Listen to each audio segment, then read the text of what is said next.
আসসালামু আলাইকুম। বর্তমান সময়ের সবচেয়ে আলোচিত টপিক জিপিএ-5। মাছরাঙা টেলিভিশনের সেই কথিত সাংবাদিক আনোয়ার হোসেন হলো সাংবাদিকতার এক উজ্জ্বল দৃষ্টান্ত স্থাপন করেছেন।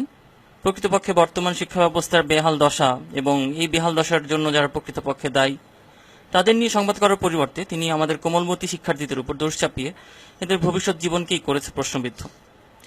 এদেরকে সামাজিক এবং মানসিকভাবে করা হয়েছে বিপর্যস্ত। এটা অবশ্যই ভালো সাংবাদিকতা হতে পারে না। আজ আমরা মাছরাঙা টেলিভিশনের সেই শিক্ষার্থীদের বর্তমান যে অবস্থা সেটা তুলে ধরতে চাই। এদের মধ্যে একজন বাদে আমরা যতটুকু জানতে পেরেছি এদের মধ্যে একজন বাদে আর কেউই জিপিএ-5 পায়নি। আমরা ওই সকল শিক্ষার্থীদের মধ্যে একজনের সাথে কথা বলবো আজকে। আচ্ছা, তোমাদেরকে ওই দিন ওই সাংবাদিক কি বলে ইন্টারভিউ স্টার্ট করেছিল? ওই দিন আমরা চারজন ফ্রেন্ড স্কুলের সামনে দাঁড়িয়েছিলাম।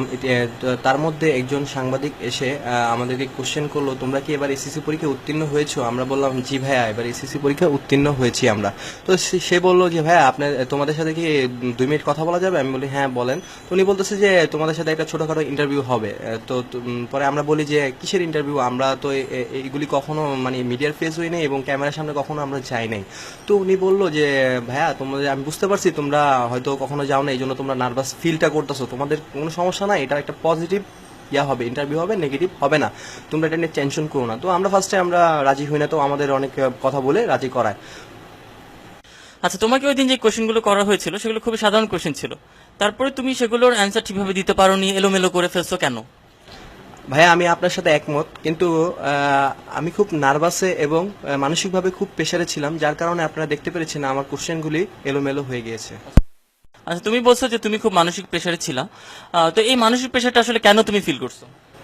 আসলে আমাদেরকে যেভাবে কোশ্চেন করছে, কোশ্চেনগুলি খুব ইজি ছিল, এটা আমি আগেও বলেছি।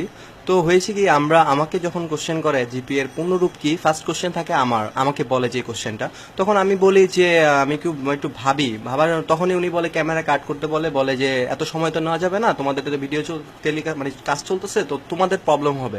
তো আমি ভাইয়া বলতেছি যে ভাইয়া, এটা একটা কোশ্চেন করলে একটা সাধারণ জ্ঞান বা যে কোশ্চেনই করেন আপনি, এটা ইজি হোক বা হার্ড হোক, অন্তত 10 সেকেন্ড সময় লাগে তাকে তার ভেবে অ্যান্সার দিতে হয়।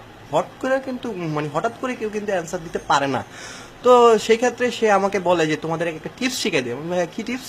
তোমরা যদি কোনো কোশ্চেন পারো না বা ভাবতেছো, সময় লাগে কোশ্চেন ভাবতে, অ্যান্সারটা দিতে, তো তোমরা ডাইরেক্ট বলবা জানি না। তুমি কোন গ্রুপে পড়াশোনা করেছো এবং তোমার রেজাল্টটা কি? আমি কমার্স গ্রুপ থেকে পড়াশোনা করেছি এবং আমার পয়েন্ট হচ্ছে 3.61।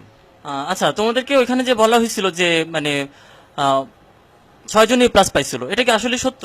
না, এটা আসলে সত্য না। আমি আসলে ভিডিওটা দেখার পর আমিও হোঁচট খেয়ে যাই, কারণ আমি যতটুকু জানি, যে যতটুকু জানছিলাম তখন, মানে ভিডিও যখন আমাদেরকে ইন্টারভিউ নেয়, জাস্ট একজন পায়। তো আমি এটার জিনিসটা সবার কাছে আস্ক করি, মানে সবাইকে জিজ্ঞেস করি যে আসলে সবার কি রেজাল্ট হয়েছে। তো বেশিরভাগই আমি অ্যান্সার দেখছি যে ওরা পয়েন্ট পেয়েছে, অনেকে 4 পয়েন্ট, অনেকে এরকম সামথিং পেয়েছে। এই প্রতিবেদনটা প্রকাশ হওয়ার পরে তোমাদেরকে নিয়ে ফেসবুককে বিভিন্নভাবে ট্রল করা হচ্ছে, মজা নেওয়া হচ্ছে। এই অবস্থায় তোমাদের আসলে মানসিক অবস্থাটা কি? মানে তোমার মানসিক অবস্থাটা কি? ফার্স্টলি থেকে আমি শুরু করব।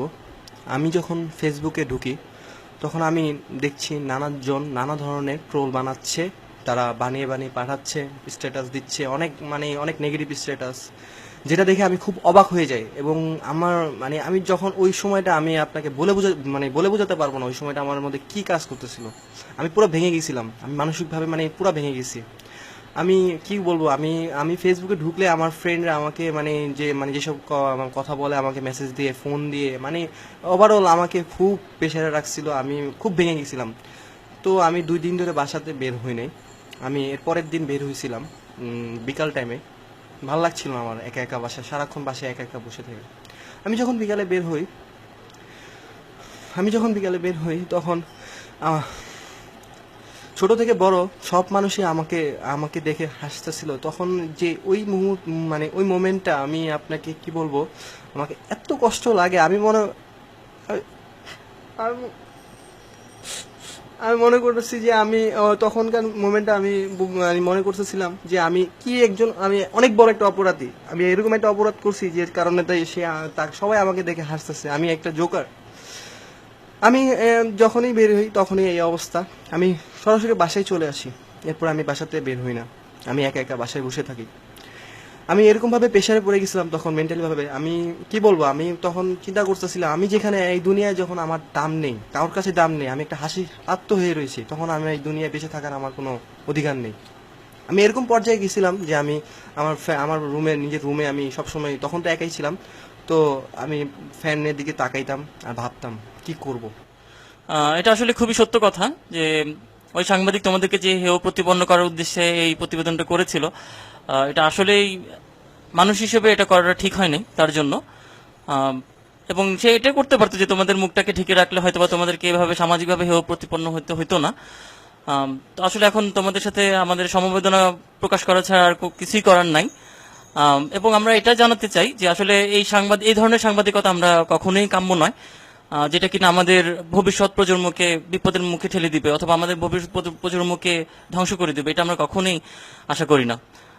এখন তোমার প্রতি আমাদের যে আশা সেটা হচ্ছে তুমি পূর্বের যে এই অভিজ্ঞতাটা সেটা ভুলে গিয়ে তুমি সামনে ভালো করে পড়াশোনা করবে এবং আমি আশা করি যে তুমি একটা সময়ে ওই ভালো পজিশনে গিয়ে হলুদ সাংবাদিকতার পরিবর্তে ভালো সাংবাদিকতা করে আমাদের সমাজকে এগিয়ে নিয়ে যেতে সাহায্য করবে।